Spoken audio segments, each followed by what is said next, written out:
आज मैं आपको असिस्टेंट लोको पायलट की इनिशियल ट्रेनिंग के बारे में बताने वाला हूं।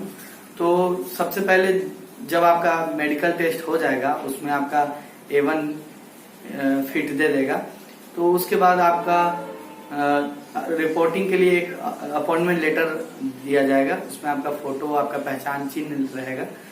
उसके बाद रिपोर्टिंग टाइम और रिपोर्टिंग डेट उसमें लिखा हुआ रहेगा। उस हिसाब से आपको अपने ट्रेनिंग सेंटर में जाके रिपोर्ट करना होगा।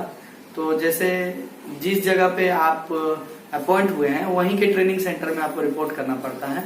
वहां पर जब आप रिपोर्ट करते हैं, जिस जो डेट लिखा हुआ रहता है उसमें, वहां पर आपको बताया जाता है कि हाँ यहाँ पर सीट है, तो वहीं पर ट्रेनिंग होगी आपकी।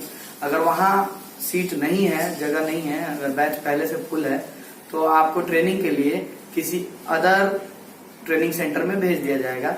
जैसे कि विजयवाड़ा में ट्रेनिंग सेंटर है, हैदराबाद में मौला अली में ट्रेनिंग सेंटर है, एक ट्रेनिंग सेंटर कानपुर में है, धनबाद में भी ट्रेनिंग सेंटर है, आसनसोल में है, और फिर राजस्थान में जोधपुर में है।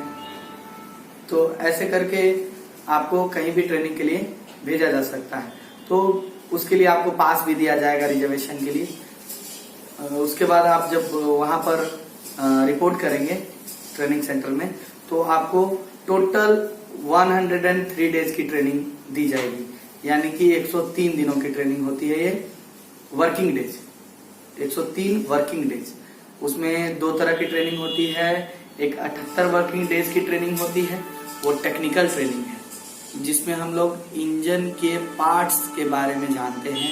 इंजन में क्या क्या टेक्निकल सामान लगे हुए हैं, क्या क्या सामान है उसमें, इसके बारे में हम लोग सीखते हैं। तो उसमें हम लोग को 78 वर्किंग डेज का समय लगता है। उसी में आपका एग्जाम भी हो जाता है, उसी में आपको मार्क्स भी दे दिए जाते हैं। ये खत्म करने के बाद दूसरी ट्रेनिंग आपकी स्टार्ट होती है, वो आपकी 25 वर्किंग डेज की होती है। उसमें आपको SWR यानी सिस्टम ऑफ वर्किंग रूल्स के बारे में हम लोग पढ़ते हैं। यानी ट्रेन किस तरह से चलती है, क्या क्या रूल्स है, इसके बारे में हम लोग पढ़ते हैं। ये सारे ट्रेनिंग टोटल 103 वर्किंग डेज में आपके खत्म हो जाएंगे। ट्रेनिंग के समय वहीं पर खाना भी बनता है और उसके लिए चार्जेस लगते हैं, वो आपको पे करना पड़ता है। लेकिन एकोमोडेशन फ्री रहता है। यानी ट्रेनिंग में जहां पर आप रहेंगे उसमें रहने का आपका कोई पैसा नहीं लगता, लेकिन खाने का आपका पैसा लगता है। और ट्रेनिंग के दौरान जो सैलरी है उसमें आपको बेसिक और DA यानी कि बेसिक पे और डेयरनेस अलाउंस यानी कि आपका 19,900 बेसिक पे और उसका 11% DA डेयरनेस अलाउंस यानी महंगाई भत्ता आपको मिलेगा हर महीने। और जैसे ही आप ट्रेनिंग खत्म करके वहां से पास होकर के आपको इशू किया जाएगा कि आप ट्रेनिंग में पास होकर के आए हैं, उसमें आपको लेटर वापस आपके डिवीजन जाना होगा। वहां पर आप सीनियर DEE से मिलेंगे। वहां पर आपको अपना पर्टिकुलर लॉबी अलॉट कर दिया जाएगा कि आप इस लॉबी में वहां पर काम करेंगे। जब उस लॉबी में आप जाएंगे तो वहां पर आपको रिपोर्ट करना है CCC के पास। CCC के पास रिपोर्ट करने के लिए, यानी CCC यानी chief crew controller, loco pilot और असिस्टेंट लोको पायलट के सुपरवाइजर होते हैं ये, उनके पास रिपोर्ट करेंगे आप। रिपोर्ट करने के बाद आपको LR यानी कि लर्निंग ऑफ रोड, किस रूट में आपको काम करना है, उसके लिए 3 ट्रिप आपको दिए जाएंगे।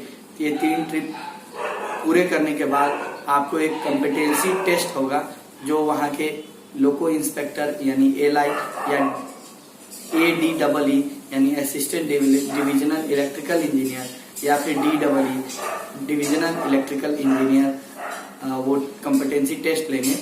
उसके बाद ये कॉम्पिटेंसी टेस्ट पास होने के बाद आपको रिकॉर्ड बुक में कॉम्पिटेंसी में पास दे दिया जाएगा और उसमें पास लिख दिया जाएगा और उसमें डेट लिख दिया जाएगा कि इस डेट को आप पास किए हैं। वो डेट बहुत ही महत्वपूर्ण रहेगा आपको आगे के लिए। वही उसी डेट से आप असिस्टेंट लोको पायलट के पद पर कार्यरत माने जाएंगे। धन्यवाद।